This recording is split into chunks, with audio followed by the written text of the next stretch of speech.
Hello, and welcome to Twodaymag's X Squared.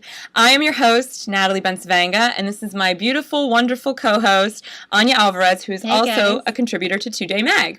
Today's topic is, are we enough? As women, as people, we're talking body image, people. All right, that's what we're talking about. So today's topic started with a conversation that Anya and I were having about the new Italian Vogue cover that just recently came out with plus-sized models on the cover, and everyone proclaiming, this is wonderful, this is amazing, real women, real curves, blah, blah, blah, blah, blah. So what is your take on that? Well, I think it's a step in the right direction to have different sizes of models covering these magazines. Mm-hmm. I just think it's strange that they were categorized as plus size. I mean, they're models. They get paid to showcase clothing, to sell a product. If I'm correct, that's what models do. That is correct. And I don't understand why they're plus size as opposed to just models, because when we're referring to thinner models who cover these magazines most frequently, they're never referred to as that skinny model. They're referred to as models or supermodels. Supermodels. So why do we have to label them in different categories? Because they're still all women. They have breasts. They have vaginas. They're not any different. They just have different body types. Well, what's interesting is now they have all these new labels for women's bodies. So we're no longer skinny or fat. Now the new ideal is curvy, which I love this because you still have to be like a size 0, right? Mm-hmm. You know, we don't even get to label our clothes with, you know, length, like 26 inches or 32 inches. No.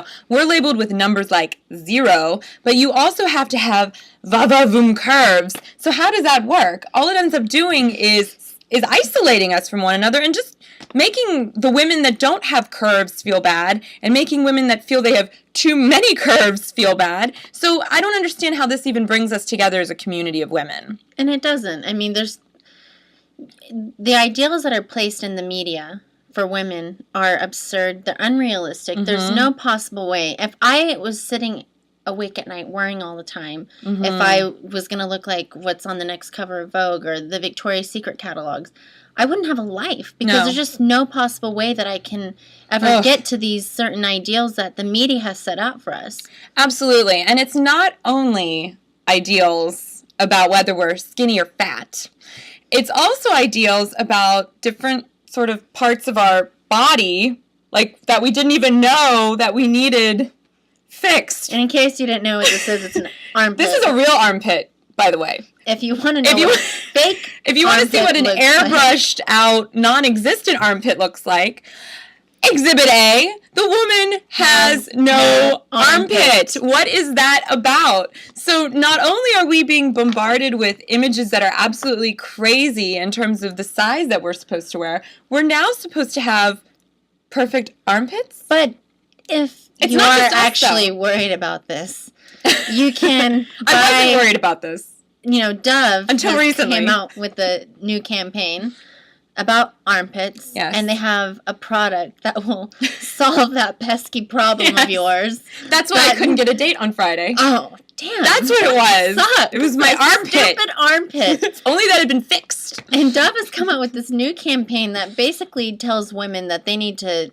be worried about their armpits. I mean, it's just insane that it's sunk into these new lows of these things that we're supposed to feel insecure about that I've never even thought about before. No, and that's what really bothers me a lot about these new campaigns that are coming out, not just by Dove, but by a lot of different corporations that are not saying that we're unattractive, but that we can be more attractive and even more beautiful and even more of a real beauty, even though they never really define what that exactly means. Mm-hmm. And what's really scary is that we recently read a statistic in reflectionsprograms.org that said 54% of women would rather be hit by a truck than be labeled as fat. And that actually really disturbed me on a lot of levels, as it did with you. It disturbed me. I mean, it's disheartening. It's sad that this amount of women feel this way about themselves, no matter what size you are, even if you are perfectly fit or if you're have any type of body issues, you know, there's no reason to feel that way because these are issues that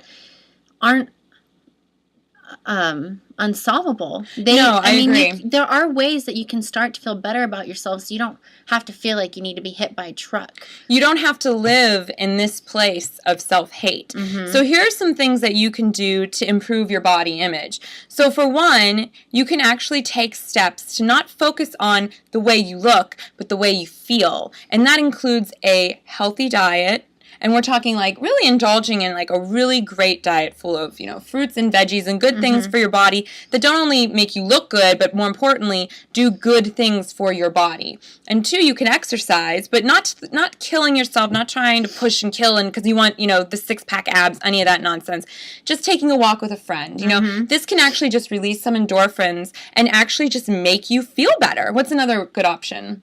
Journaling is a great way to process your thoughts about how you feel about yourself, because sometimes we feel bad about our body because different things are going on in our lives, whether it's PMS, whether there's a lot of stress at your job, whether you got in a fight with your boyfriend or in a fight with your friend. Like, different things in your life will play into how you feel about yourself, and sometimes how you feel on the inside will reflect on how you feel on the outside. Absolutely. And, if you can really begin to pay attention to those things, it'll be easier to hone in on it instead of just saying, oh, I'm so fat, I'm so ugly, because then you can understand what the source of the problem is instead of it being directed at you the whole time. I agree. And another thing we can do is communicate. We can talk with our girlfriends like Anya and I do with each other all the time, or we can talk with our family members, or we can talk with a counselor or somebody in a position of authority like a teacher or someone that we really trust, and really discuss with them how we're feeling about our body image, how we're feeling about our image of ourselves. Because what we need to start doing is creating positive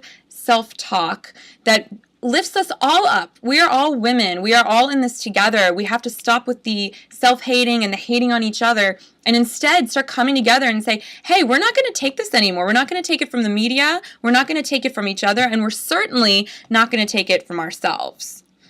Having said that, we're going to talk about this a lot. So if you have any comments or questions, feel free to go to the website, twodaymag.com, and leave us an email at nat@twodaymag.com and tell us your thoughts about how you feel about your body, and, maybe we'll read them in the next post. Yeah. Thanks, guys. We appreciate you stopping by. Bye. Bye.